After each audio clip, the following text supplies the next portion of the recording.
చదివే బిడ్డలను అడుగుతున్నాను, చదవని వారిని కాదు, చదివిన వారిని అందరిని అడుగుతున్నాను. యోబు గ్రంథం ఎంతమంది చదివారు? యోబు దేవునికి ఒక పేరు పెట్టాడు. అమ్మా, యోబు దేవునికి ఒక పేరు పెట్టాడు. చదువుకున్న బిడ్డలందరినీ అడుగుతున్నాడు, యోబు గ్రంథం ఎంతమంది చదివారు? చదువున అతని పేరు చేతులపైకి ఎత్తండి. అమ్మా, ఏం పేరు పెట్టాడంట? గట్టిగా చప్పట్లు కొట్టండి. యోబు దేవునికి ఏ పేరు పెట్టాడంట? ఆయన నా సర్వశక్తిమంతుడు. దేవునికి స్తోత్రం కలిగాడు. వాస్తవంగా ఆ సర్వశక్తిమంతుడైన దేవుడు ఎవరితో ఆయన మాట్లాడాడో ఈరోజు మనం జ్ఞాపకం చేసుకుందాం. ఆదికాండము 17వ అధ్యాయం. ఆదికాండము 17వ అధ్యాయం. యోబు గ్రంథంలో కూడా ఎన్ని మార్లు వారు ఆయన సర్వశక్తిమంతుడని, ఎన్ని మార్లు ప్రభుని వారు కొలిసేవారు ఒక్కసారి మనం జ్ఞాపకం చేసుకుందాం. తర్వాత ఎక్కడి నుంచి మనం ప్రారంభిద్దాం. ఆదికాండము 17వ అధ్యాయము మొదటి నుంచి మనము 5వ వచనం వరకు చదువుకుందాం. తీసుకున్న వాళ్ళు చదవండి. అబ్రహాము 99 ఏళ్ల వాడైనప్పుడు యెహోవా అతనికి ప్రత్యక్షమై, నేను సర్వశక్తి గల దేవుడను, నా సన్నిధిలో నడుచుచు నిందారహితుడవై ఉండుము, నాకును నీకును మధ్య నా నిబంధన నియమించి నిన్ను అత్యధికముగా అభివృద్ధి పొందించదనని అతనితో చెప్పాను. ఏంటంటే అబ్రహాము సాగిలపడి ఉండగా దేవుడు అతనితో మాట్లాడి, ఇదిగో నేను నియమించిన నా నిబంధన నీతో చేస్తున్నాను, నీవు అనేక జనములకు తండ్రివగు, మరియు ఇక మీదట నిన్ను అనేక జనములు తండ్రిగా నియమించున్నాను కనుక నీ పేరు అబ్రహాము అనబడును, నీకు అత్యధికముగా సంతానముని కలుగజేసి నీలో నుండి జనములను నియమించుదును, రాజులను నీలో నుండి వచ్చెదరు. నేను నీకును నీ తరువాత నీ సంతానమును దేవుడైనట్లు, నాకును నీకును నీ తరువాత వారి తరములను. చాలు, దేవునికి స్తోత్రం. ప్రభునందు ప్రేమల వల్ల మన ఊళ్ళో ఎక్కడికి వెళ్ళినట్టు?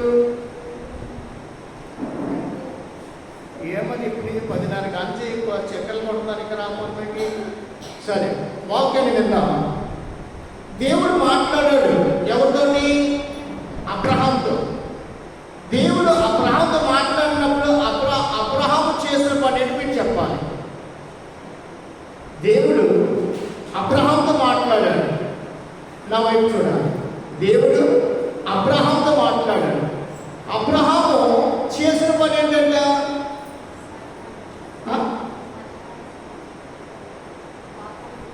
అది మీదికి చెప్పండి ఒకసారి. అబ్రహాం చేసిన పని ఏంటంటే సాగిల పడి ఉన్నాడు. దేవుడికి స్తోత్రం కలిగాడు.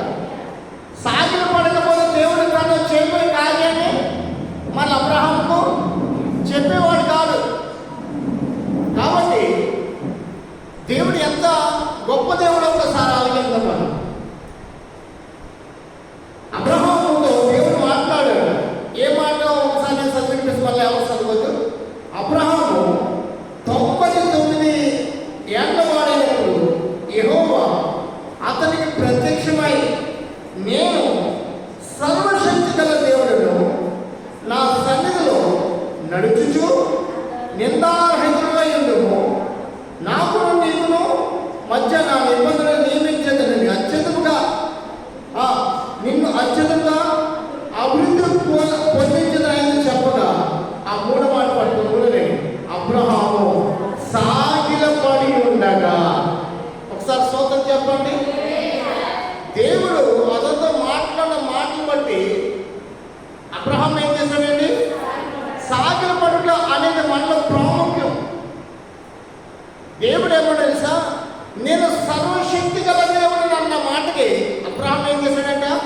సాగిలి పడిపోయాడు. మనలో ఎంతమంది దేవుని ఎదుట సాగిలి పడే అనుభవం మనలో ఉన్నది? ఎంతమంది మనం ప్రతిరోజు కూడా దేవుని ఎదుట సాగిలి పడేవారు ఉంటున్నాం? సాగిలి పడుట అనేది చాలా ధన్యత. సాగిలి పడే అనుభవం నీలో నాలో లేదనుకోండి, దేవుని సన్నిధికి ఎంత వచ్చినా ఎన్ని మార్లు రౌండ్ వేసినా ఏం ఫలం లేదు. అమ్మ మీరు కొద్దిగా ఇలా వేసుకొని కూర్చోయి, మీరు వాక్యం వింటున్నారు కాబట్టి శ్రద్ధగా ఇక్కడ నాకు దగ్గర అది కొనాలిగా మీ మీ మెడ లాక్కుండా, లేకపోతే మీరు ఇప్పుడు అంటది అన్నీ కదా నా మేడే కాదు మా అమ్మ మేడ కూడా లాగేస్తుందంటారు. అవరుద్దామా ఎక్కడ రెగ్యులేటివ్ ఇక్కడ వినండి. నిందారహితుడివై ఉండాలంట. ఎలాగా? ప్రార్థన చేస్తే తల ఎత్తుకునేవారు ఉంటారు. ఏంటండి ఎలాగంట? ప్రార్థన చేయకపోతే తల దించుకునే అవమానము స్థితి మనలో ఉంటుంది. అందుకనే అబ్రహాం మొదట దేవుని ఎదుట చేసిన పని ఏం తెలుసా? మోకరించేశాడు, సాగిలి పడిపోయాడు. ప్రభా నేనే పాటి వాడినయ్యా, నేను పురుగునయ్యా, నేను నల్లినయ్యా, నేను దుమ్మునయ్యా. ఆయన అంటున్నాడు, ఆయన ఏమన్నాడంట? నేను సర్వశక్తి గల దేవుడిలో అన్నాడయ్యా. ఆ మాట నేను అబ్రహాము ఎంత దేవుడికి లోబడ్డాడంటే అంత లోబడిపోయాడు. లోబడిన పిమ్మట దేవుడు మళ్ళా అబ్రహాంతో మాట్లాడుతున్నాడు. ఎప్పుడు మాట్లాడాడు? లోబడిన పిమ్మట, దేవుడికి లోబడిన పిమ్మట దేవుడు మన లేవనెత్తిన దేవుడై ఉన్నాడు. అందుకనే అందరూ ప్రార్థన చేయాలంట. అందరూ ప్రార్థన చేయాలి. ఎవరో ఒక్కరే కాదు, నీ కుటుంబ పక్షం నువ్వు ప్రార్థన చేసుకోవాలి. నీ పక్షంగా, నీ భర్త పక్షం, నీ బిడ్డల పక్షంగా నువ్వు కలిగిన సమస్తానికి నిమిత్తమై నీవు దేవుని ఎదుట లోబడితే దేవుడు వాటిని అన్నిటిని కూడా నూరంతలుగా ఆశ్రయించి దేవుడై ఉన్నాడు. నూరంతల దీవెనలు ఏమైనావో ఆదివారం నీకు వాక్యం తెలియపరుస్తాను. ఎవరు నూరంతల దీవెనలు పొందుకున్నాడో ఆ యొక్క వ్యక్తుల కోసం ఆదివారం మీకు వాక్యం చెప్పబోతున్నాను. అయితే ఇక్కడ అతను అబ్రహాం ఎలా ఉండాలంటే దేవుని సన్నిధిని, నా సన్నిధిలో నడుచుచు, చెప్పండి ఏది అంటే నా సన్నిధిని నడుచుచు అంటే అర్థమేంటి? జీవిస్తూ ప్రతిరోజు కూడా ప్రభు సన్నిధిలో మనం జీవించాలి. అయ్యో ప్రతి అంతే వారానికి 3-4 కోట్లకు హాజరవుతున్నా సంఘానికి. ఆ 3-4 దినాలకు కూడా దేవునికి ఇచ్చిన ఆశీర్వాదం. నడుచుచు అంటే ఆయన వాక్యాన్ని పట్టుకున్నాడు, ఆయన నామను స్థుతిస్తున్నాడు. మళ్ళా నాడు ఎలా ఉండాలంట? నిందారహితుడై ఉండు అంటే లోకంలో ఏ నింద బట్టి కూడా మన తల మీద పడకూడదు. లోకంలో ఏ అవమానం కూడా మన మీద ఉండకూడదు. మనము ఎవరు తెలుసా? అభిషేకింపబడిన వారము. అంటే స్తోత్రం చెప్పాలి. మనమందరం ఎవరమంట? అభిషేకింపబడిన వాడు. మనలో అభిషేకం లేనివాడు అంటే అర్థమైతే రక్షణ లేనివాడు వచ్చి నువ్వు పలానా ఆ చెడు పనులు చేసావని పేరు వాడు మన గురించి మాట్లాడుకోడు. నువ్వు డబ్బు విషయంలో, నువ్వు మాట విషయంలో నువ్వు ఈ రీతిగా పడిపోయావు, నీ గురించి నాకు తెలియదా అనే ఆ తలంపు ఎదురు వాడు మన గురించి మాట్లాడుకో.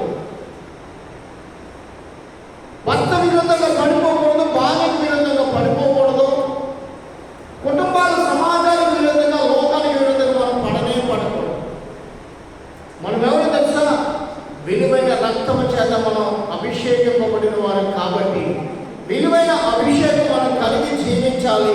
దేవునికి స్తోత్రము కలుగును గాక. హల్లెలూయా. నిందారహితుడై ఉండు అంటే ఎన్నడూ మనం ఏ అవమానం అనేది నీలో ఉండకూడదండి. నువ్వు ప్రభు బిడ్డవు. ఎవరు బిడ్డవు? నువ్వు ప్రభు బిడ్డవు. నువ్వు దేవుని పిలుపు కలిగిన వాడు. ఎవరి పిలుపు కలిగినమాట? దేవుని పిలుపు. దేవుడు ఎవరు? యుగాలు దేవుడైనా కనుక మనము ఒక కాలానికి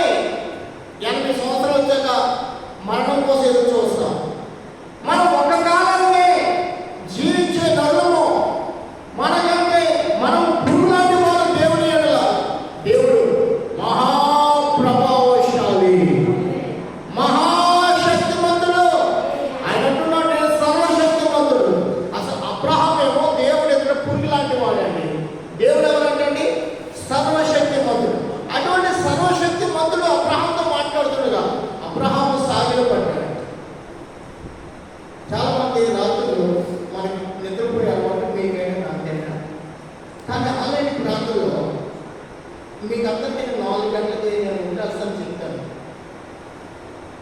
4 గంటల వరకు నా ప్రభు నాకు ఊరుకోవటం అనేది రాకుండా నీ సన్నిధి నాకు మెలకు దయచేసి దేవుడితో అడగా. దేవుడి సన్నిధి నా ప్రియ దైవచనమా అశ్రద్ధగా కూర్చోకు. అశ్రద్ధ అనేది మనలో ఉండలేమడు. మన పనులు కాదు, మొదట దేవుని సహవాసం మన జీవితం కంటే ధన్యకరమైనది.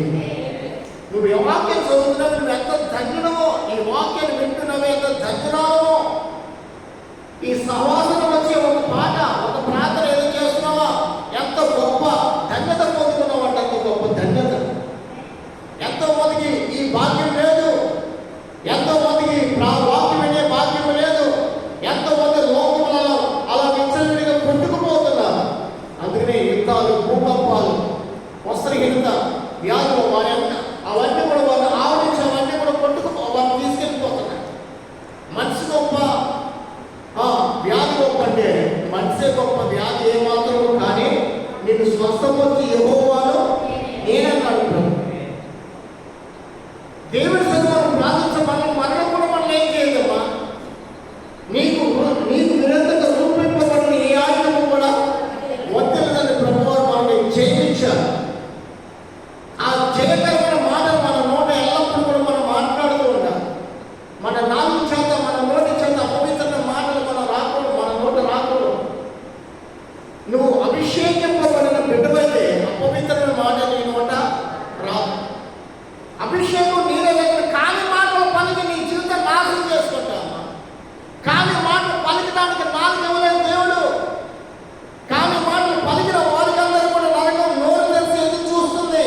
రా, నీ ఎంత నా దగ్గర ఉంది, నువ్వు లోపల ఎంత విచ్చలేవిడినో నాకు అప్పగించాడు నీ దేవుడు నిన్ను. కాబట్టి మనం దేవుని బిడ్డలము దైవికమైన మాటలు మనం పలకాలి. అబ్రహాం ఏమో తెలుసండి, దైవిక కోరిక దేవుడిని కలుగుండగానే దేవుడిని నమ్మగానే దైవ చింతకు లోపడిపోయాడు. కాబట్టి దేవుడు నాటిన సర్వశక్తిమంతుడు అనగానే అబ్రహాం సాగిలి పడిపోయి ఉండగా దేవుడు అంటున్నాడు అబ్రహాంతో, నా ఎదుట నీవు నా సన్ని ఎలా కలవాలి తెలుసా? నింద రహితుడు అయి నింద నుంచి మనం విడిపించబడాలి. నిందలో మనం ఉండకూడదు. నింద నుంచి మనం కాపాడబడాలి. వ్యాధి నుంచి కాపాడబడాలి. అవమానం నుంచి కాపాడబడాలి. అప్పు నుంచి విడిపించబడాలి. వ్యాధి మనం ఏం చేయలేదు. వ్యాధి మనం అంటే పారిపోవాలి. దేవుడికి స్తోత్రం కలిగారు. ఎలా పారిపోవాలంట? మన పేరు చెప్తే పారిపోవాలి. వ్యాధులన్నీ పారిపోవాలంటే.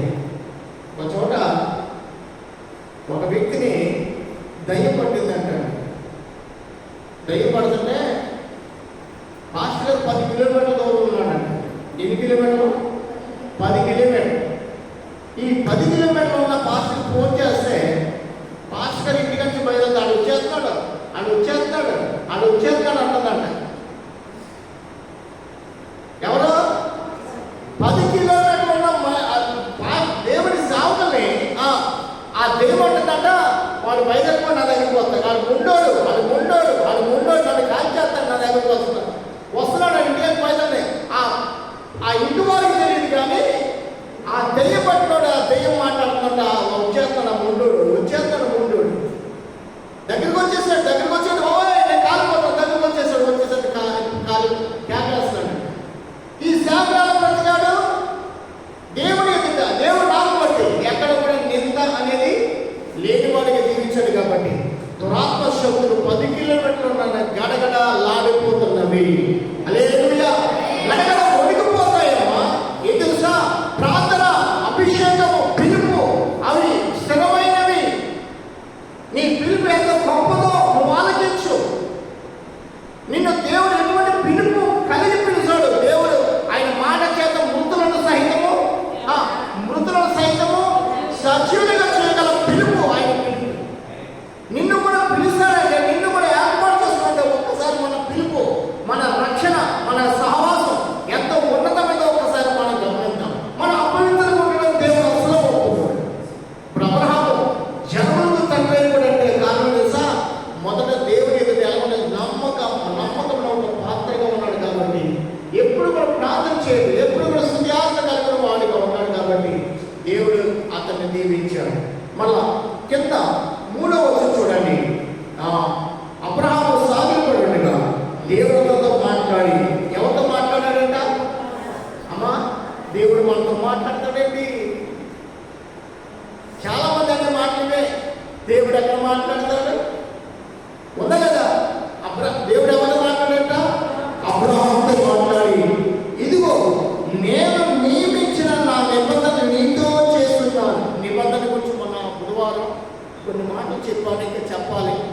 నిబంధన అనేది 3వ వారం చెప్తాను. అంటే మొదటి వారం చెప్పొచ్చు నేను. నిబంధన నీతో చేసి ఉన్నాను, నీవు అనేక జనములను తండ్రి వద్దు. అంటే స్తోత్రం చెప్పండి.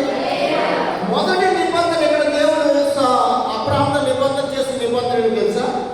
నీవు అప్పటికి ఒక కుమారుడే, ఎవరు? ఇస్సాకు ఇంకా కూడా పుట్టలేదు. ఏంటంటే అప్పటికి అంటున్నాడు దేవుడు, అంటున్నాడు ఎలాగైనా తెలుసా?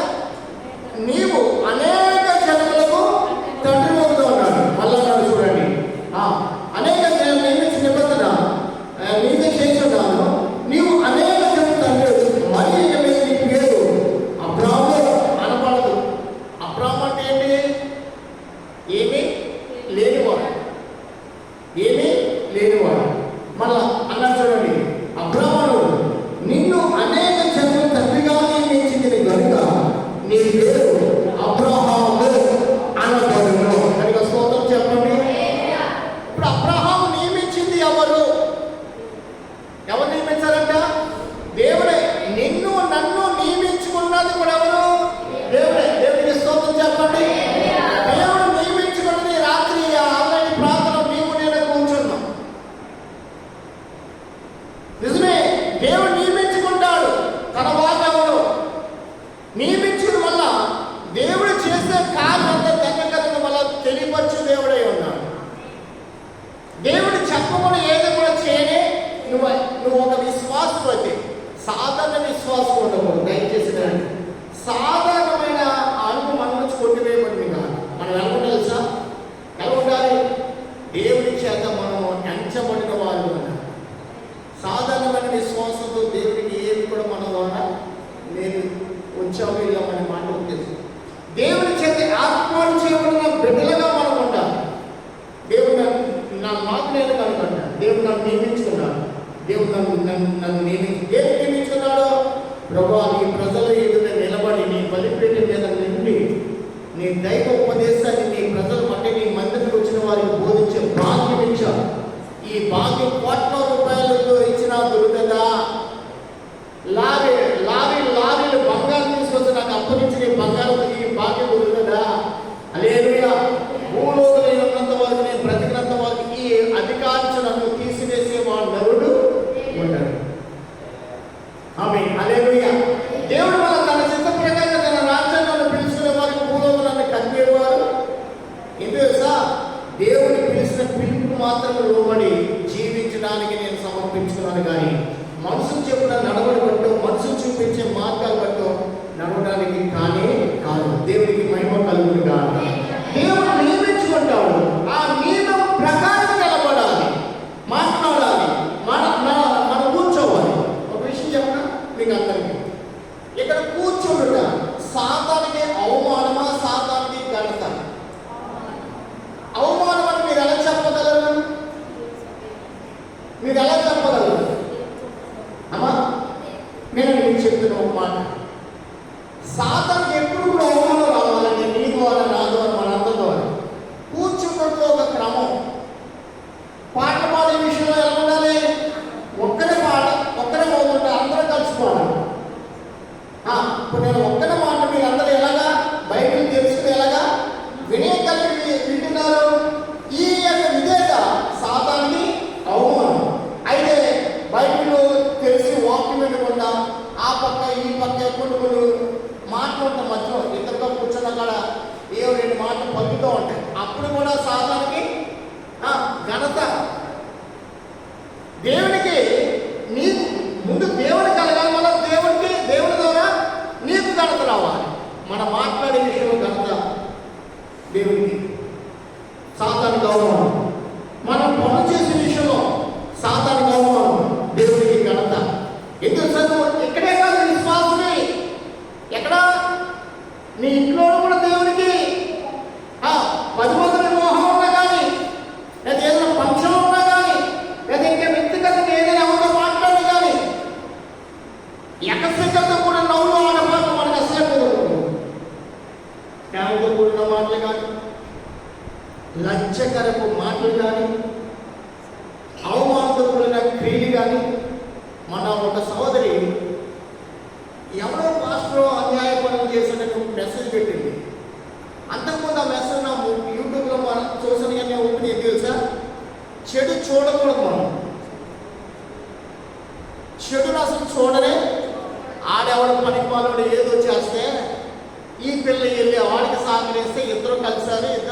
లేకపోతే ఏదో అయింది. అసలు ఇది ఆడబిడ్డకి అసలు ఆలోచన ఉందా? పిల్లవకుండా వ్యభిచారానికి జాగ్రత్తము చెప్పండి. పెళ్లి కాకముందు జాగ్రత్తం క్రియలో నీలో కనబడకూడదని వాక్యం ఉందా లేదా? మరి పెళ్ళి అవ్వకుండా వెళ్ళి ఏదో చేసింది, మళ్ళా నన్ను పెళ్లి చేసుకోవడం లేదు కేసు పెడుతుంది. ఎందుకంటే అవమాన పనులు.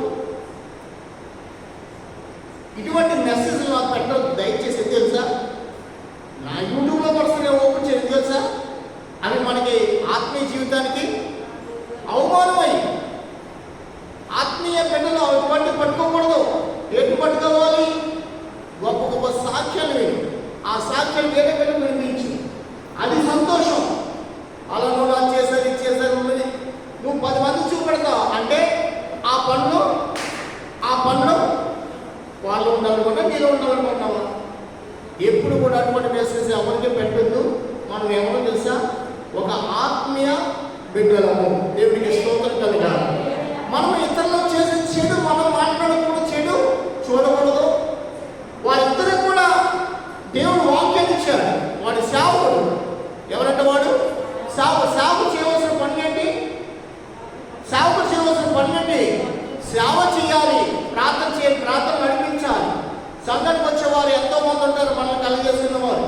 వారితో చూడాలి కానీ వారిని ఖండించాలి. వాక్యం చేత ఖండించాలి. వారు తెలియదు వారు ఏదో లాగేస్తారు మనం పడిపోతామా?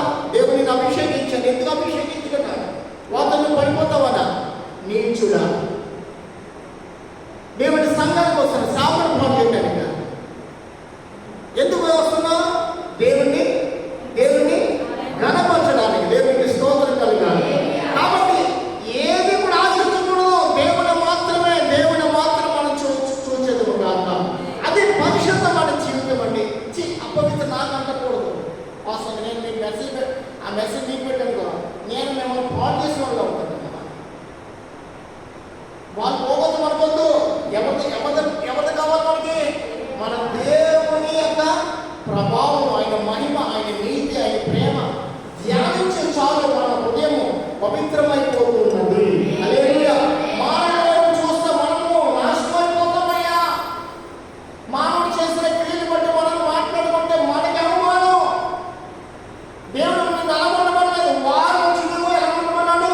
ప్రత్యేకించుకోవాలి. మనం దేవుడికి స్తోత్రం కలగాలి. మనం ప్రత్యేక బ్రతకాలి. దేవుడితో జీవించడం అంటే లోక జీవితం కానే కాదు. లోక మాటలు వింట కాదు. లోకంలో చూడటానికి కాదు. లోక రీతిగా మనం గెలవడానికి కానే కాదు. దేవుడి నీతి నన్ను ఏర్పాటు చేస్తున్నది. ఆయన అంటున్నాడు, నేను సర్వశక్తి గల దేవుడు. సర్వశక్తి గల దేవుడు నిలబడదామా కాలిపోదామా? అమ్మా చెప్పండి. నిలబడాలి అంటే నిన్ను ప్రత్యేకించుకోవాలి. ఏం చేయాలంట? నిన్ను ప్రత్యేకించుకోవాలి. కాకపోతే భూలోకంలో ప్రతి ఒక్క ఏ మాటని ఏదైనా నాటకాన్ని కూడా పాటిస్తే ఎంతతో స్నేహం, గుడ్డ స్నేహం, ఇంకా ఇదే కదా. భర్తలు ఈ మధ్య భార్యలే చంపేస్తున్నారు. ఒకప్పుడే సేమ్ మాటలు ఉండేవి అనే కాదు. ఈ మధ్య మరీ మాటలు ఎవరో పిల్లలకే చదువు చెప్పే మాటలు పాడైపోతున్నారు. ఇవన్నీ మనం చూస్తుంటే చిచ్చి పాపం ప్రభా నన్ను ఇంకా ప్రత్యేక వచ్చినాయి. నన్ను ఏం కూడా నాకు కలిగి నా చెవికి పడుకోడు. ఒక మాట పరిశుద్ధ గ్రంథంలో ఏముంది నేను చెప్తాను చూడండి. యెషయా గ్రంథం 32వ అధ్యాయం చూడండి. మనం అలంకరింపబడిన రాజుని కనులారా చూడాలంటే ఇవేమి కూడా మనం చూడకూడదు. దీన్ని చూసిన వాళ్ళు ఆ అలంకరింపబడిన రాజుని వారు చూడలేదు. 33వ అధ్యాయము 14వ చూడండి. సీయోనులో పాపులు మిగిలిపోతున్నారు. ఎవరంటే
ప్రాధేయపడుట.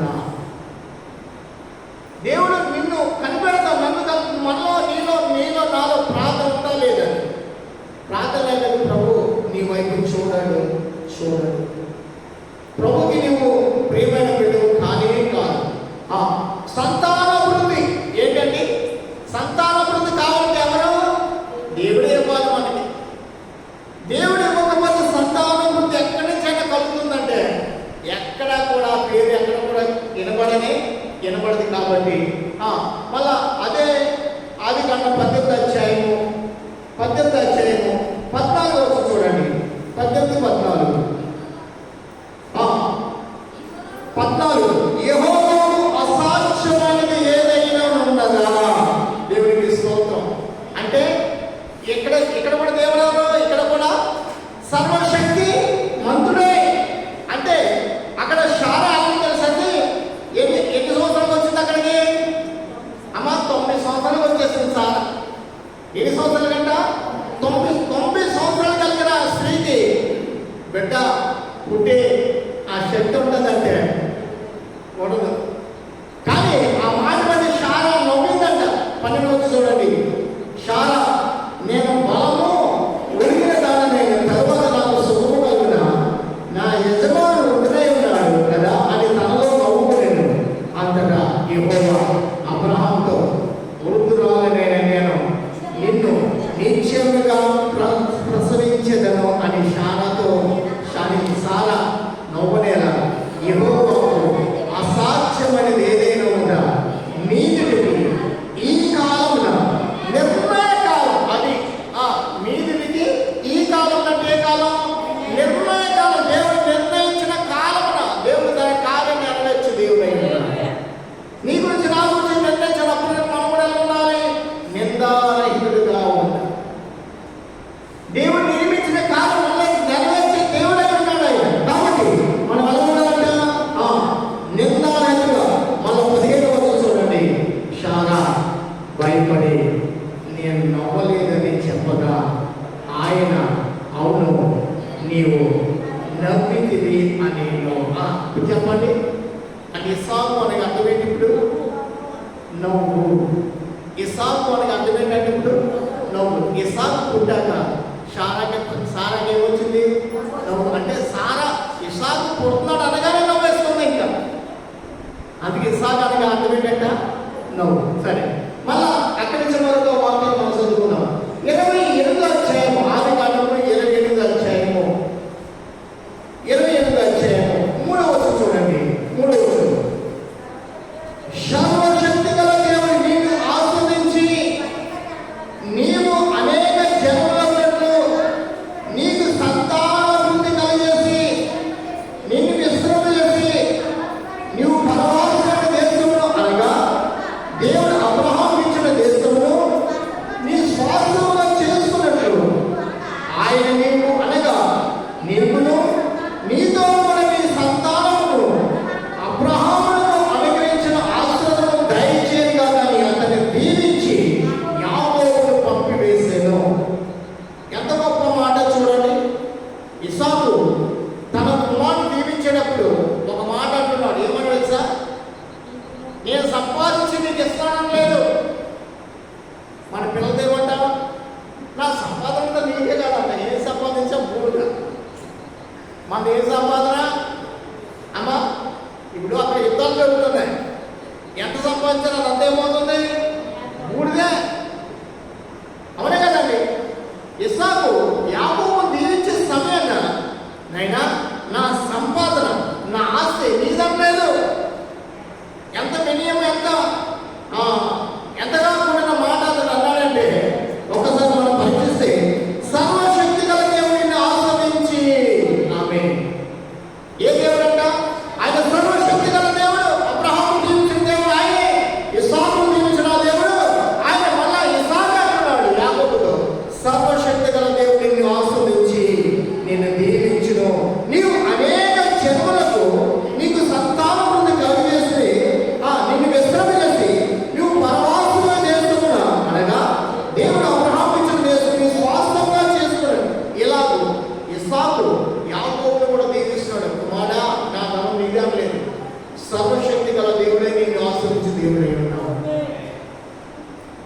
స్తోత్రం కలుగు. అవి మనం ఏం చేయము, అవి తిరుగుతాయి. వాడికి సంతోషం. ఈ రోజు పండుగ ఏం తెలుసా, రోజు చీకట్లో ఉంటున్నాయి, తిరగడం లేదు. ఈ రోజేమో లైట్ ఎదురుగా ఉన్నాయి కాబట్టి అవి ఆ మూల కాకుండా అంతే. ఏది మన వైపు వాటికి కూడా తెలుసు.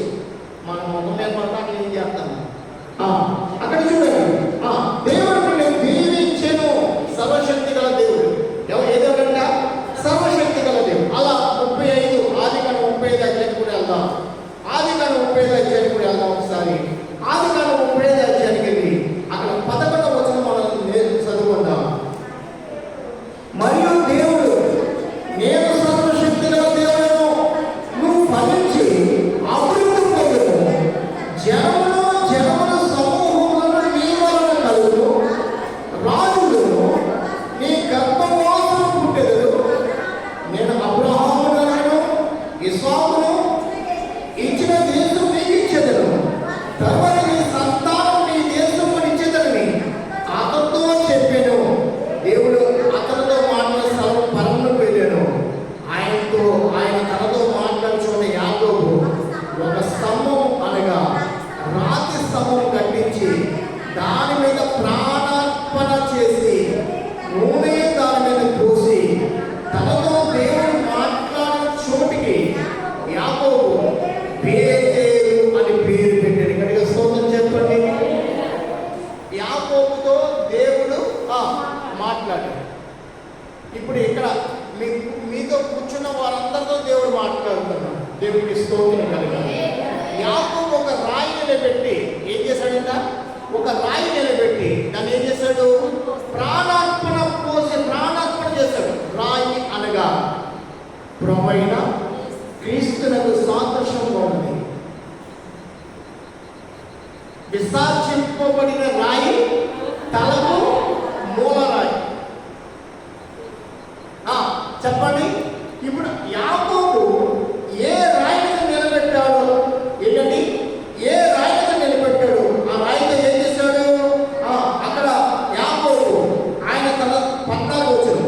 ఆయన తనతో మాట్లాడిన చోట యాకోబు ఒక స్తంభము అనగా రాజు స్తంభం కట్టించి దాని మీద ప్రాణాలను పోసి నూనె దాని మీద నూనె పోసినాడండి. అంటే అతడు సమర్పించుకున్నాడండి.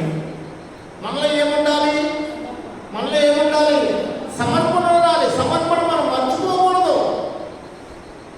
మీరు ఈరోజు నేను దేవుడి కోసం ఇంకా ప్రొద్దున అంటాను, తెల్లారకే ఇంకంతే.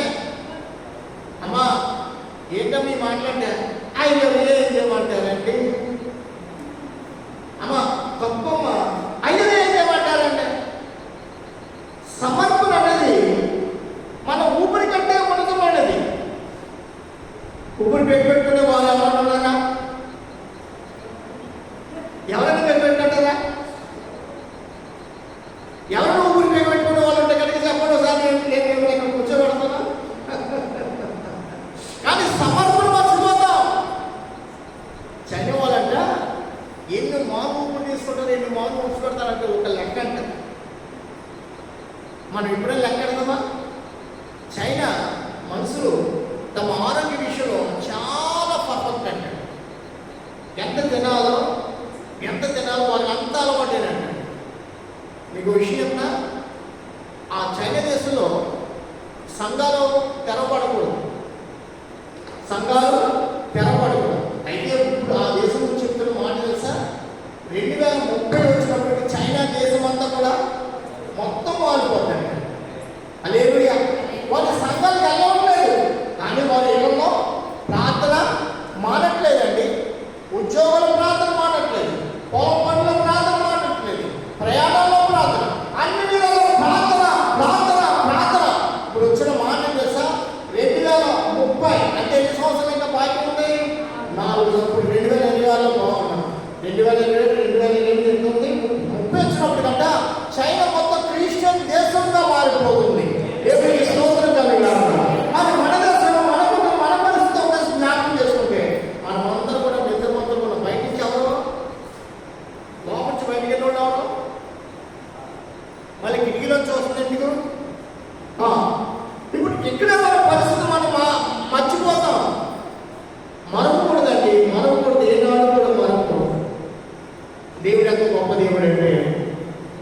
మర్చిపోయిన కానీ దేవుడు నిన్ను మరువను అంటున్నాడు.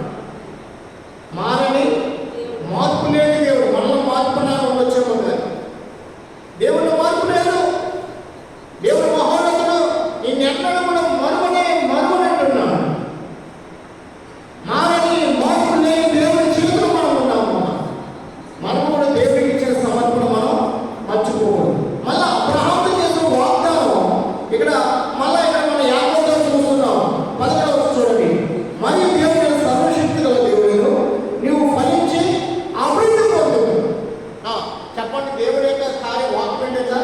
నువ్వు ఫలించి అభివృద్ధి లేదు నీలో నాలో అంటే కార్యం చేస్తా.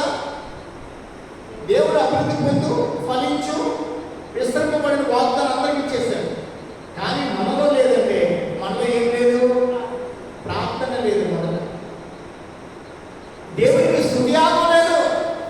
తింటానికి అన్ని పూజ చేసుకుంటున్నా, పట్టుకోవడానికి అన్ని పూజ చేసుకుంటున్నా, కూర్చుకోవడానికి తెలుస్తుంది. కానీ ఏం లేదంట? ఫలింపజేసే ప్రార్థన.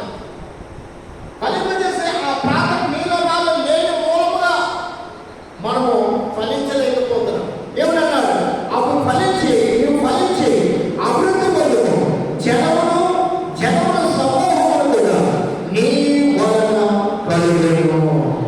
దేవునికి స్తోత్రం కలిగాను. జనముల సమూహం నీ వలన నా వలన అనేకులు ప్రభులోకి రావాలండి. అనేకులు నీ ద్వారా నా ద్వారా ప్రభుని వారు గ్రహించి ప్రభు సన్నిధి వారు రావాలి. దేవునికి స్తోత్రం కలిగాను. నా కృషి చేత కాదనియా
ఆకాశానికి ఆయనే, భూమికి ఆయనే, సూర్య చంద్ర నక్షత్ర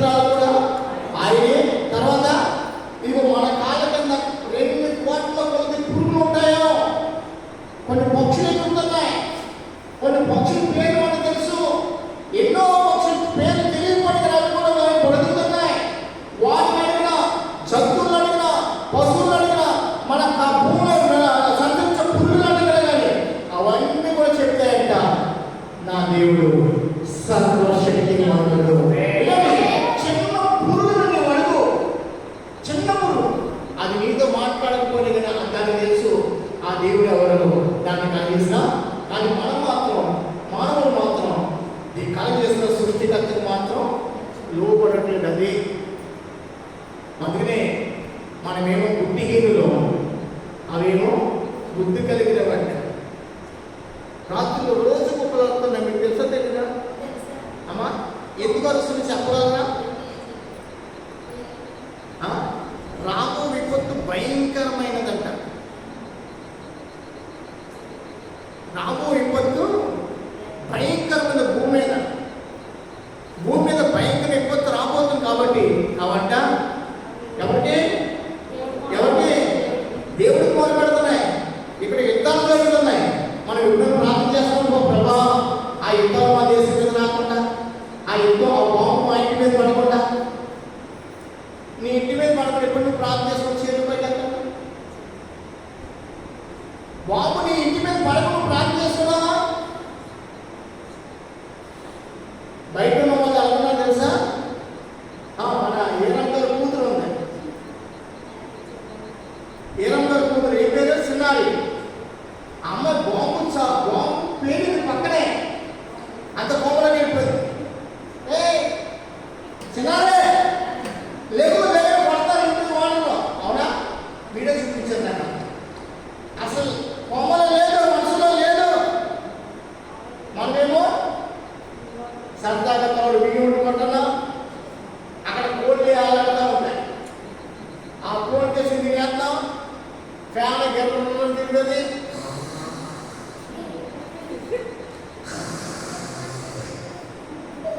అలా మొత్తం ఓ బాబు పడతాను కానీ లేదా ఓ రాకెట్ వచ్చి మనం పడేంత ఏ భయం లేదు. కానీ బయట మన సంఘస్సులు ఈ సత్యవతి గారు రాణి ఏంటి, చంద్ర పెద్దరాణి అమ్మతి రాణి ఏంటి, లక్ష్మి ఏంటి, లలిత ఏంటి, మా కుటుంబం, మా బిడ్డలో ఇంకా బయట ఉన్నారు. మా తమ్ముడు, మా అన్నగారు అబ్బాయి, మా పెద్దలు, ఇంకా చాలా మంది ఉన్నారు మా కుటుంబంలో. వీళ్ళందరూ కూడా ఎలా ఉన్నారు సార్? గుండెల్ని ఇగో ఇలా గుండె పెట్టుకుని ఇప్పుడు ఏమవుద్దా అని కలవం చెప్తున్నా. నేను ఒక సహోదరితో మాట్లాడాను. ఆమె ఇక్కడ మేము ఉన్నాం కానీ అక్కడికి అసలు వస్తామో నాకు తెలియదంట. వీళ్ళేమో ఒకసారి పంపించేస్తామన్నారా, ఒకసారి ఏమో అబ్బాయి వెళ్తుందంటున్నారు. పంపించేస్తున్నప్పుడు అమ్మ బ్రతుకోమ్మ అమ్మ వెళ్ళిపోతాం అనుకుంటున్నారు. వెళ్ళదన్నప్పుడు ఇంటికి వెళ్ళలేము, బయటికి వెళ్ళాలని ఒక ఆరాటం కలిగారు. ఇప్పుడు నెమ్మది ఉందంటే రాత్రి పూట వాళ్ళకి నెమ్మది లేదు. మరీ ఎక్కువగా బాంబులు, మరీ ఎక్కువగా యుద్ధాలు జరుగుతున్నాయి. ఇప్పుడు నేను ఇంకా అయిపోతుందేమో అనుకున్నాను. ఇంకా యుద్ధాలు జరుగుతున్నాయండి. ప్రార్థన చేస్తున్నావా నీ సోదరుడి కోసం? కొన్ని ఇంటి కోసం మనం ప్రార్థన చేస్తున్నావా? ఏ ప్రార్థన లేదు. అంతే. ఇంకా ముందు తీరిపోయి ఏదో ఒక రోజు ఏదో రావాల్సింది వస్తుంది. కుక్కలు మొదలు పెడుతున్నాయి, పక్షులు మొదలు పెడుతున్నాయి, కాకులు మొదలు పెడుతున్నాయి, అన్నీ మొదలు పెడుతున్నాయి. నోరున్నవాడు మాత్రం మాట్లాడతలేదు, నిద్రపోతాయి. వినండి ప్రియమైన వాళ్ళగా, ప్రతిదీ కూడా దేవుని యొక్క చిత్తం ఏంటో తెలుసు. కానీ మనము మాత్రం ఆయన చిత్తం ఏంటో మనకు తెలియదు. ఏం జరుగుతుందో తెలియదు. మీకు తెలియదంటే కారణం నీలో ప్రార్థన ఆత్మ లేని, ప్రార్థనాత్మ అభిషేకం కలిగి ఉన్న వారికి అందరికీ దేవుడు బయలుపరి చేస్తాడు. 2011లో అమెరికాలో 100 అంతస్తుల బిల్డింగ్లు. ఎన్ని అంతస్తులు అంటే 101 అంతస్తు. ఇలా చూడాలి, ఇలా చూస్తే ఇంకా వంగాలి. అంత పొడుగు అంతస్తు. ప్రపంచంలో కల్లా అదే పెద్ద. ఆ బిల్డింగ్ని పడేయాలని ఉగ్రవాదులు అందరూ కట్టుకున్నారంట. సరే, విమానం ఇవన్నీ బాంబులు చెత్తమని చేశారు. విమానం బాంబులు లోడ్ చేశారు. ఆ రాత్రి దేవుడంట ఇస్రాయేల్ ప్రజలతో అందరితో మాట్లాడారంట. మీరు రేపు దినాన కూర్చోమని కలగదు. ఎవరితో మాట్లాడాడు? ఎవరైతే దేవుడి ప్రార్థన చేస్తున్నారు వారందరితో ప్రభు మాట్లాడాలి. మీరు ఆఫీస్కి వెళ్తూ అంతే. ఎవరు మాట్లాడారు? దేవుడి స్వయం అంటే దేవుడు ఎవరితో దేవుడిని వెతికే వారందరితో దేవుడు మాట్లాడారు.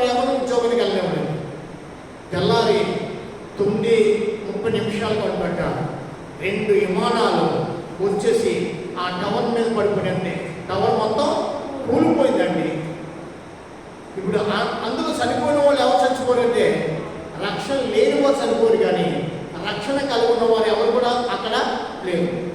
రేపు యుద్ధం చేద్దాం చెప్పలే దేవుడు, రేపు నేను ఉద్యోగానికి వెళ్ళకూడదని చెప్పాడంటే దేవుడు ఇంకా చెప్పగలుగుతున్నాడా?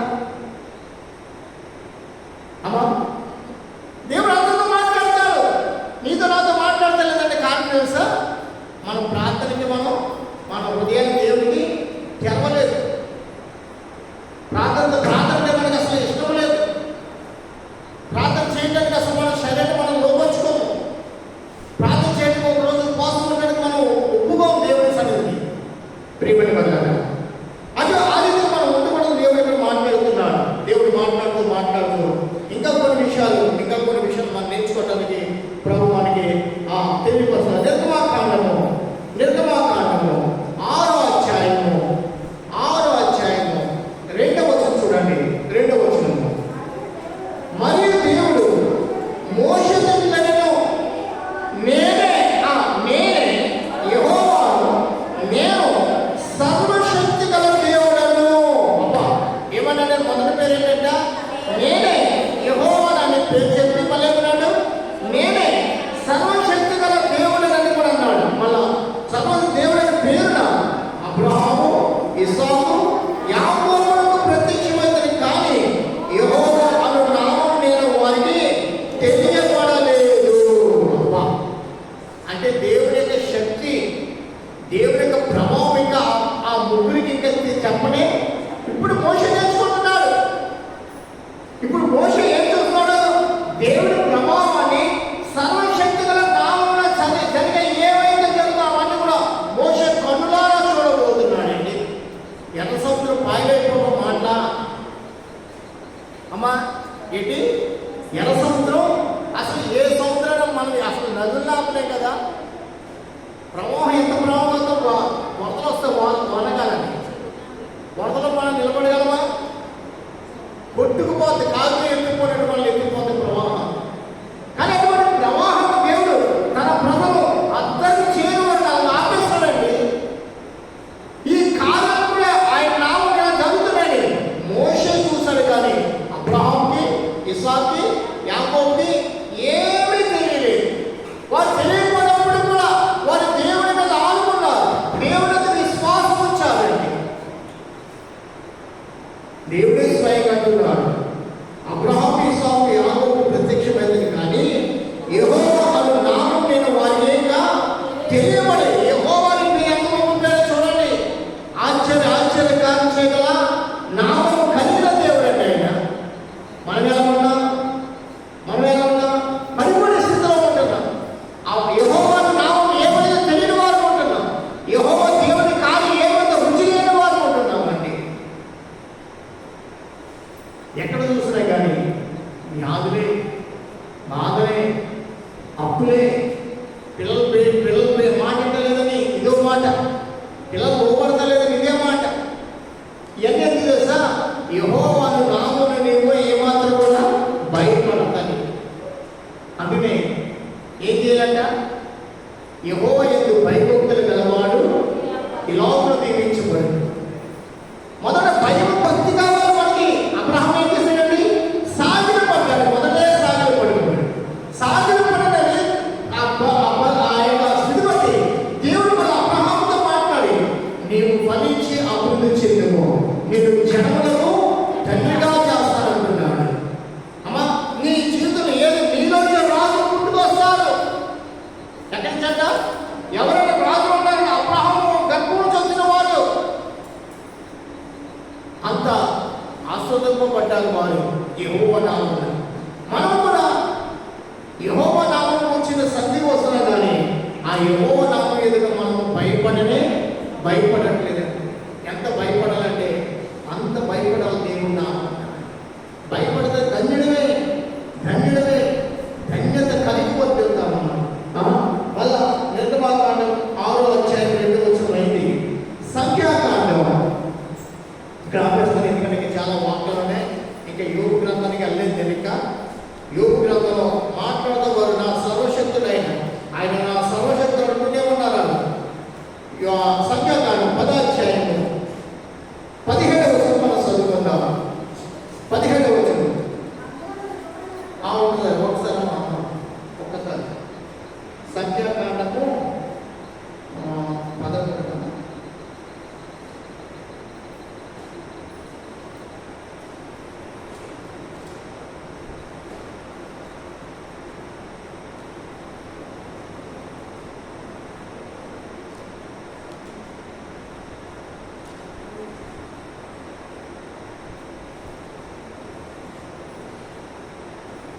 సరే, సంఖ్యాకాండం 10వ అధ్యాయం 17వ వచనం.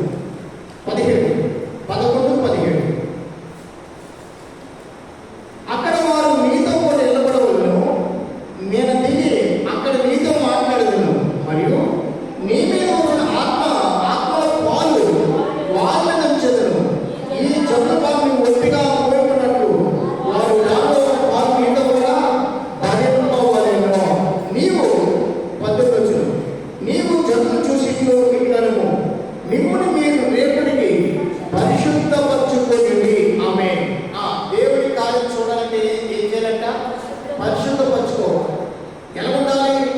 పరిశుద్ధత కలిగి ప్రభు సన్నిధికి రావాలండి.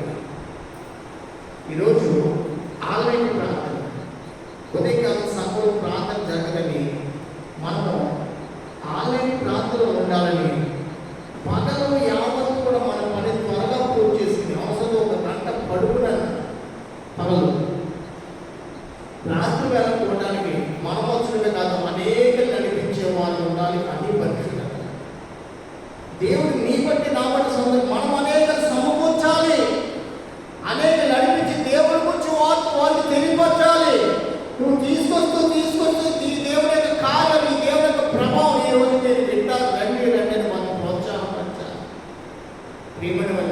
మనం పరిశుద్ధపరచుకోవాలి, మనం రక్షించుకోవాలి, మన వాళ్ళందరినీ కూడా మనం దేవుడి సన్నిధిలో నడిపించుకోవాలి. కొందరికి ఇష్టం ఉంటుంది, కొందరికి చాలా కష్టం ఉంటుంది. ఆలయం ప్రార్థన యాకోబు రాత్రి అంతా దేవుడితో ఏం చేశాడంట? పెనుగులాట అనే మాట ఉంటుంది. ఆ తలుపులేసి దోమలు నాకు ఉంటాయి. పెనుగులాట అనేది పెట్టి రాత్రి అంతా పెనుగులాట వల్ల ఏమైంది? అతడే కాదు, అతని ఇంటి వాళ్ళు కూడా అతడు రక్షించుకున్నాడండి. ఇప్పుడు అలాగే రాత్రంతా కూడా మనం దేవుడి సన్నిధిలో ఉంటాం. దేవుడితో పెనుగులాటంటే వాక్యం వింటాం, ఆరాధన చేస్తాం, స్తోత్రం చేస్తాం. ఇంకా రేడియో సెక్షన్లో ప్రియులు మన కోసం స్నాక్స్ సిద్ధపడి చేస్తారు. ప్రియ కుటుంబం కూడా మన ప్రార్థన పోరాటం చేస్తున్నాం దేవుడితో. ఎంతగా ప్రార్థన ఎంత గొప్ప భాగ్యం తెలుసా?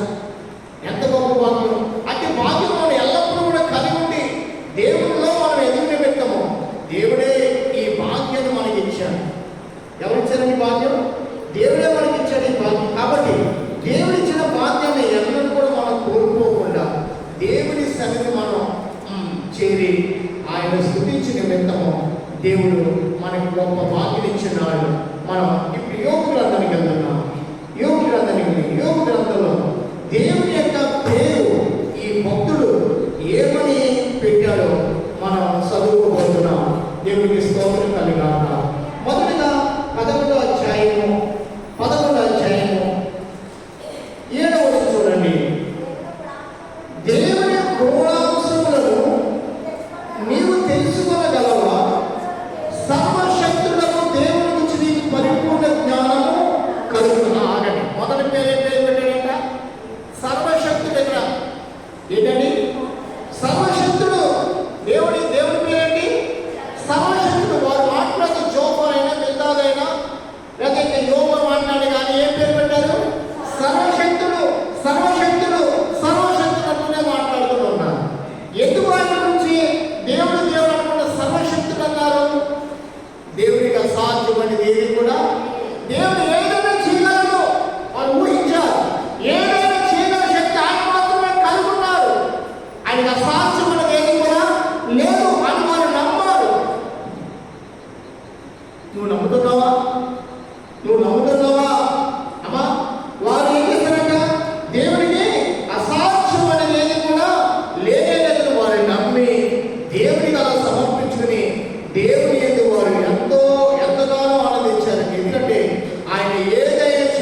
పేరు ఏంటంట?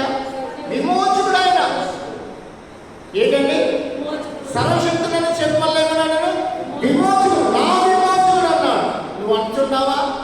ఆయన నా విమోచకుడు, నా ప్రాణదాత, నా కోసం సమస్తం చేయగల నా దేవుడిని. ఎప్పుడైనా దేవుడి నుంచి అలా మాట్లాడావా లేదా?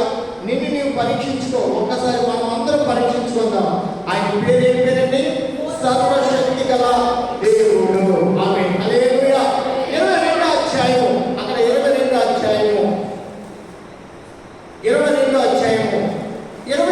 వచనం చూడండి ఒకసారి. 24 చదువుకుందాం. మట్టిలో నీ బంగారు, ఏటిరాల నీ ఓఫీరు, సువర్ణ పారవేయము. అప్పుడు సర్వశక్తుడు నీకు అపరంజిగాను ప్రశస్తమైన వెండిగాను ఉండును. అప్పుడు సర్వశక్తుని యందు నీవు ఆనందించెదవు. చాలు చాలు చాలు. ఏమన్నాడు? మనము దేవుని ఎలా మనం ఎక్కువగా చేయాలంటే, మన దగ్గర ఉన్న బంగారమైన, వెండైనా, ఇంకా ఏదైనా కానీ అవి దేవుని యొక్క పనికి రావు. ఆయనంత సర్వశక్తిమంతుడు. మనం డబ్బులే లేక వెళ్తాం. బంగారం లేదు, బంగారం లేదు. బంగారం ఉంటే ఏం చేస్తుందో నీకు నాకు తెలియదు. బంగారం నీకు పిల్లలకనే ఇస్తుంది ఏంటో నాకు తెలియదు. బంగారం లేదనుకునే వాళ్ళు ఒకరు, అమ్మా డబ్బు లేదనుకునే వాళ్ళు ఒకరు, ఇలా కొట్టుమిట్లు ఆడుతున్నారు. కానీ భూలోకం బ్రతకడానికి ఆలోచన కలుగుంటున్నారు. కానీ అసలు నా దేవుడికి అసాధ్యమైనది ఏది కూడా లేదు. ఆయన ఎవరు? సర్వశక్తిమంతుడు. 20 అన్నాడు. అప్పుడు సర్వశక్తుడు నీకు అపరంజిగాను ప్రశస్తమైన వెండిగా ఉండను. అప్పుడు సర్వశక్తునితో నీవు ఆనందించదు. దేవుని బట్టి నీ ముఖము నెత్తెదు. నీవు ఆయన ప్రార్థన చేయగా ఆయన నీ మనవి ఆలకించును.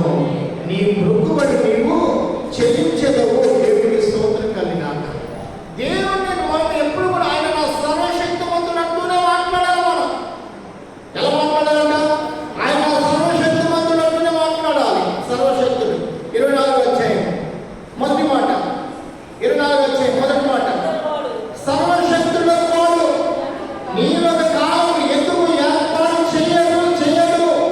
ఆయన ఎరిగి ఉన్నవాడు ఆయన దినములను ఎన్ని చేత చూడాలన్నారు. వినండి, ఈ మాట చాలా శ్రేష్టమైనది. అంత సరిపడతా ఫ్యాన్ కట్టేసుకొచ్చు కదా, దుప్పటి కప్పుకున్నాను. ఎలాంటి నుంచి వస్తుంది మీకు ఇక్కడ మాకు ఉప్పు పెడుతుంది. వినండి, సర్వశక్తుడైన వాడు నియమక కాలం ఎందుకు ఏర్పాటు చేయడు? నియమక కాలాన్ని ఏర్పాటు చేసిన వాడు ఆయనే. 365 రోజులు 6 దినాల తర్వాత 7వ దినము పరిశుద్ధ దినమని, 12 మాసాలని అమ్మా ఇలా నియమించిన వాడు ఎవరు? ఆయనే. అయితే కింద శాస్త్రమైన మాట చూడండి. ఆయన ఎరిగి ఉన్నవారు ఆయన దినము ఎందుచేత చూడకున్నారు. వినండి, మాకు తెలుసండి దేవుడు అనే వారు చాలా మంది ఉంటారు. ఏమంటారు? మాకు దేవుడు తెలుసండి, కానీ దేవుడు చేసే కార్యం ఎందుకు చూడలేకపోతున్నా? నీ జీవితంలో దేవుడి కార్యం ఎందుకు జరగట్లేదంటే తెలుసా? దేవుడు ఉన్నాడు తెలిసే కాదు, దేవుని ఎదుట నీవు లేవు, నీ ప్రార్థన లేదు, నువ్వు యెహోవా యందు భయభక్తులు నీలో లేవు. అన్ని విధాలుగా దేవుడికి దూరంగా ఉన్నావు. దేవుడు ఆయన ఒక్క దేవుడే. నేనే దేవుడు, నేను తప్ప వేరే దేవుడు లేదని దేవుడు సాధించాడు. అయినప్పుడు కూడా మనం దేవుని ఎదుట మన స్తుతి కానీ, మన ప్రార్థన కానీ, మన ఉపవాసాలు కానీ ఏమి కనబడతలేదంటే, ఏమి కనబడతలేదండి.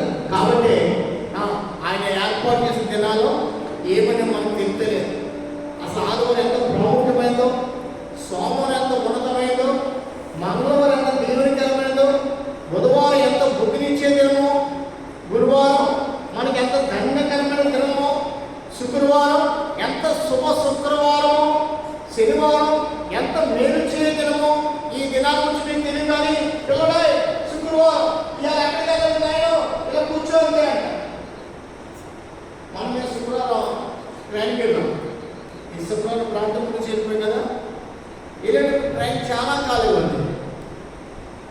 నాకు తెలిసిన వ్యక్తి మాట్లాడాను, అని మీరు ట్రైన్ చాలా బిజీగా ఉంటే వెళ్ళలేరు, రిజర్వేషన్ లేదు కదా అని చెప్పి ట్రైన్ చాలా ఖాళీగా ఉంటుంది. మీకు ఇష్టం ఉంటే అన్నాడు. ఏంటంటే శుక్రవారం ఎవరు ప్రయాణం చేయరు కదా. ఏంటంటే మరి మేము ప్రయాణం చేశామే, శుక్రవారం అంటే ఎవరు ప్రయాణం చేయకూడదంట. ఇంకా దేవుడిని నమ్మని వారు, ఆ దేవుడికి లోపడిన వారు అంటే శుక్రవారం మంగళవారం పట్టుకుంటారంటే. అసలు మనలో మధ్యప్రదేశ్లో ఎంత శుభకరమైన జన్మ ఎంచుతారో తెలుసా? 20 సంవత్సరాలు మధ్యప్రదేశ్లో ఉన్నామంటే మంగళవారం ప్రతి పని ప్రారంభిస్తారు. ఈ ఆంధ్ర అనే దరిద్రగా స్థలానికి వచ్చాక బాబయ్య మంగళవారం, బాబయ్య శుక్రవారం, శుక్రవారం అంటే స్కూలు అంటే ఇల్లు పేకూడదంట. ఇలా ఎన్ని అలవాట్లు అయి బాబు. మళ్ళీ కేరళలో శుభ శుక్రవారం అంటారు. మంచి రోజు అని పేరు ఎక్కడి నుంచి వచ్చింది అనుకున్నారు? కేరళ నుండి వచ్చిందండి. కేరళలో శుక్రవారం ఆ రోజు అన్ని పనులు ప్రారంభిస్తారంట. ఎందుకు సార్? యేసయ్య మరణించిన రోజు, అది మంచి రోజు. అదే గుడ్ ఫ్రైడే. గుడ్ అంటే అర్థం ఏంటి? అది గుడ్ అంటే ఏంటంటే మంచి రోజు. యేసుప్రభు మరణించిన రోజు మంచి రోజు. ఆ మంచి రోజు శుక్రవారం. మనోళ్ళు ఏం చేస్తారు? శుక్రవారం ఇంట్లోంచి బయటికి రానంట. మన అనంతలక్ష్మి గారు మన మంచి ఉన్నారు. ఇగో కావాలి గారు శుక్రవారం బయటకు వెళ్తే గేదెలు కూడా వెళ్తాయి. ఇంట్లో పడుకో నా కర్మ. మంగళవారం మా కుప్పం గారు ఉన్నారు. అసలు సురేష్ గారి గాంధీ గారి ఇంటి నుంచి బయటకు వెళ్ళాను. ఏంటి పిల్లలు మంగళవారం అలా బయటకు వెళ్తానంటే ఏంటి? బండికి పెట్రోల్ పెడతానండి, తలక్రాప్ వెళ్తానంటే ఇవన్నీ కూడా మనలోనే ఉంటున్నాయి. ఏంటి తలక్రాప్ ఏంటి కూడా? అసలు మంగళవారం శుక్రవారం బైబిల్ రాయబడి దీవెని మీకు రోజు చెప్తాను. ఒకటి అనగా ఏంటి అర్థమైంది? ఒకటి అనగా అర్థమైంది మీకు చెప్పాలి. ఒకటి అనగా చెప్పాలి ఎవరైనా కానీ. ఒకటి అనగా నేనే దేవుడను, నేను తప్ప మరొకడు లేదు. నేనే దేవుడను. రెండు అనగా రెండు అనమ్మా. ఒకటనగా నేను తప్ప వేరేగా దేవుడు లేదు. రెండు అనగా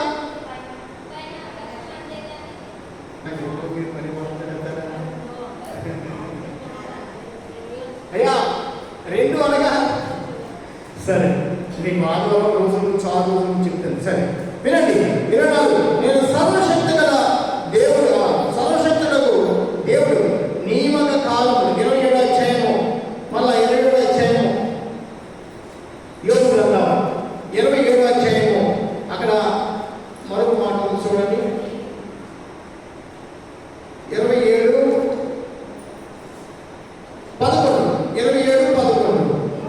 దేవుడి హస్తము గురించి నేను మీకు ఉపదేశించను, సర్వశక్తుడు చేయమని నేను దాచిపెట్టను. కనుక స్తోత్రం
సరే, 29వ అధ్యాయము ఎన్నో వచనం అంట?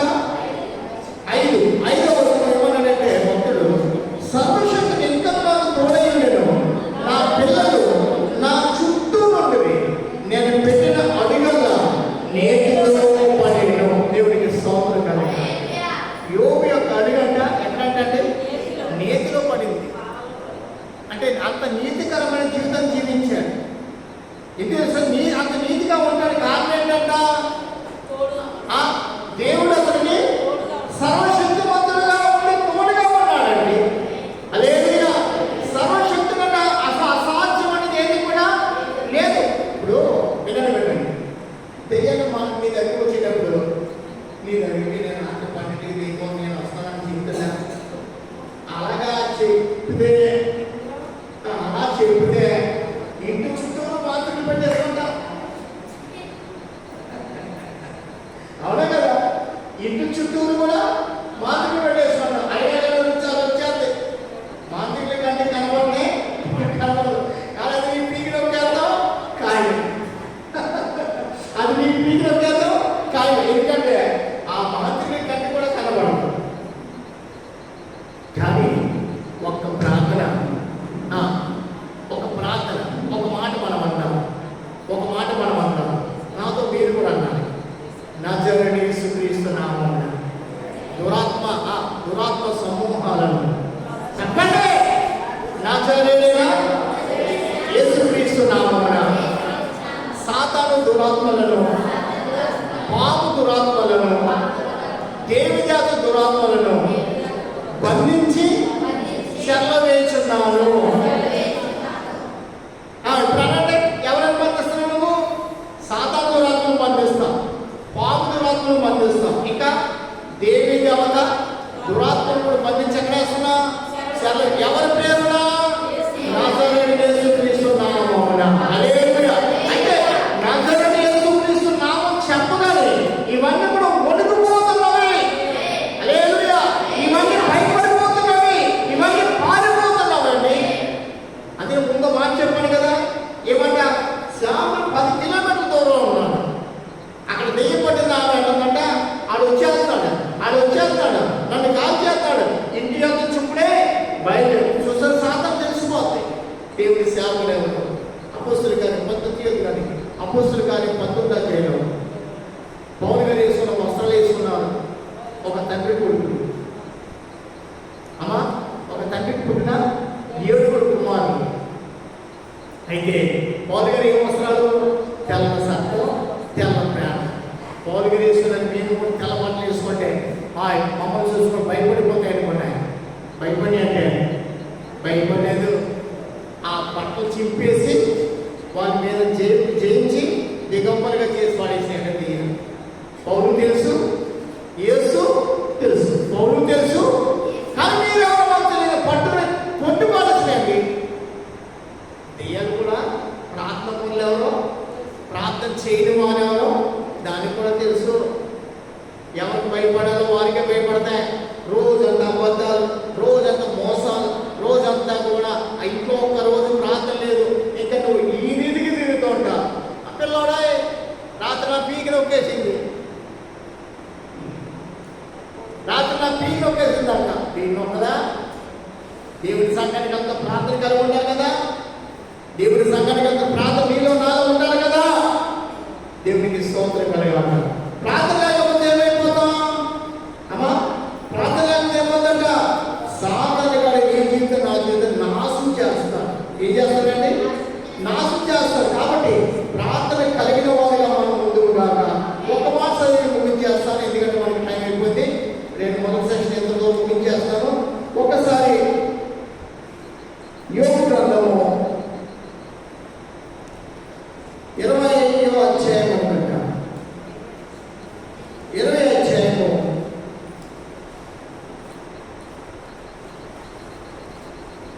ఒకసారి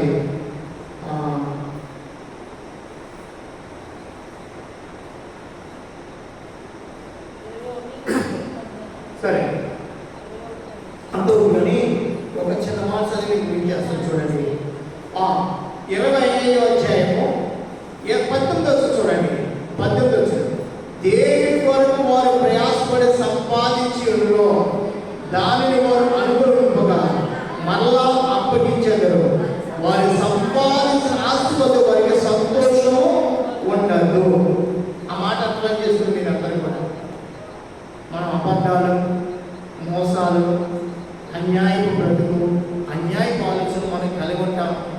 దేవుని కూడా పక్కన పెట్టే సంస్కృతి మన యొక్క మన బ్రతుకుని పెడుతుంది.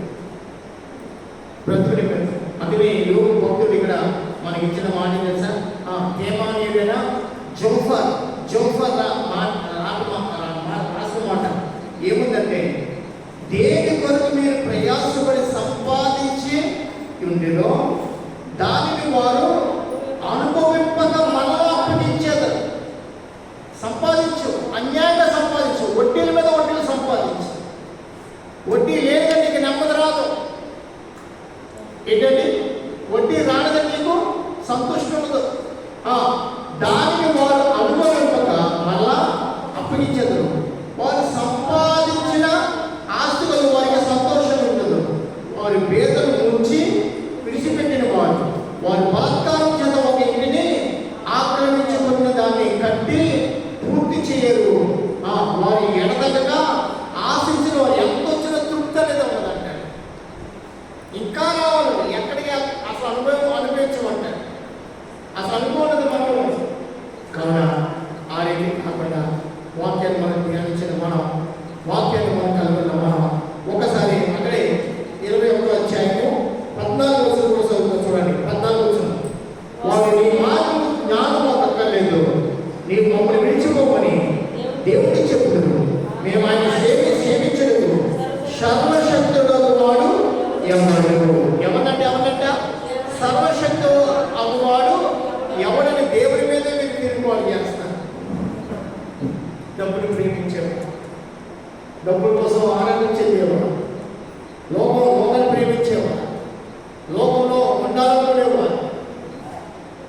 సర్వశక్తుడు వాడు ఎవడు ఆలోచన గొప్పది, మేము ఆలోచించిన ఉద్దేశం మాకు అది సఫలం చేస్తారనుకునే వాళ్ళందరినీ కూడా దేవుడు కొట్టి పారేస్తాడు.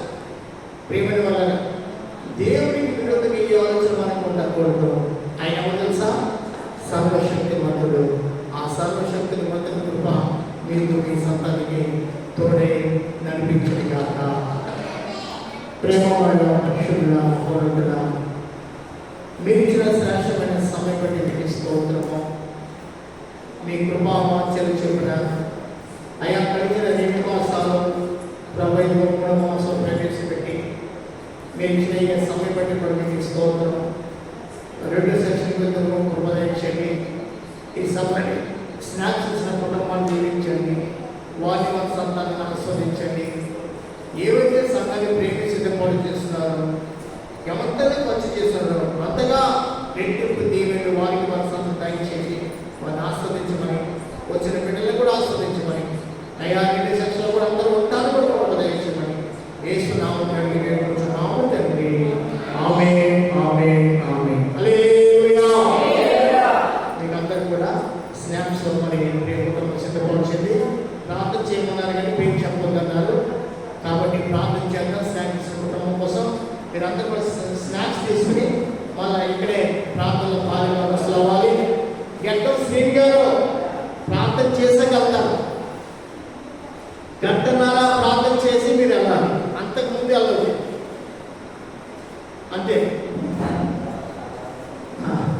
మీరందరూ కూడా కూర్చొని మీద కూర్చుంటారు. అలా కూర్చుంటారు. ఫ్రీగా కూర్చోండి.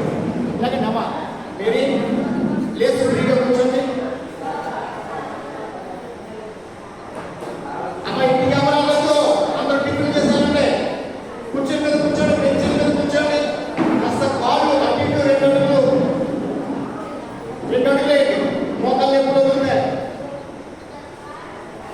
లేదు పైకి మాస్టర్ ద్వారా వేసి అటు ఇటు 2 అడుగులే మోకాళ్ళు ఎప్పుడు అయిపోతాయి. వేరి కూర్చోండి.